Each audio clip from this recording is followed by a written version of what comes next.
Sakalayan Gunarnavasya Vande Guru Sri Charanaravindan.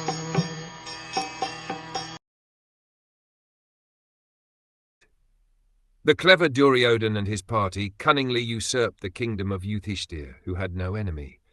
By the grace of the Lord, the recovery was executed, and the unscrupulous kings who joined with Duryodhana were killed by him. Others also died, their duration of life having decreased for their rough handling of the hair of Queen Draupadi. In the glorious days, or before the advent of the age of Kali, the Brahmins, the cows, the women, the children and the old men were properly given protection. 1. The protection of the Brahmins maintains the institution of Varnan and Ashrama, the most scientific culture for attainment of spiritual life. 2. The protection of cows maintains the most miraculous form of food, example, milk for maintaining the finer tissues of the brain, for understanding higher aims of life. 3. The protection of women maintains the chastity of society, by which we can get a good generation for peace, tranquility and progress of life. 4. The protection of children gives the human form of life its best chance to prepare the way of liberty from material bondage.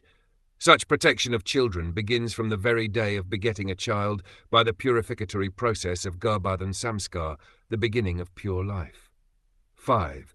The protection of the old men gives them a chance to prepare themselves for better life after death.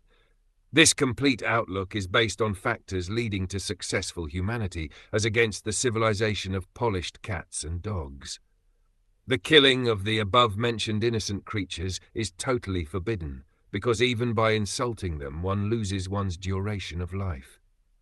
In the age of Kali they are not properly protected, and therefore the duration of life of the present generation has shortened considerably. In the Bhagavad Gita it is stated that when the women become unchaste for want of proper protection, there are unwanted children called Van Sankar. To insult a chaste woman means to bring about disaster in the duration of life. Dushasana, a brother of Duryodhana, insulted Draupadi, an ideal chaste lady, and therefore the miscreants died untimely. These are some of the stringent laws of the Lord mentioned above.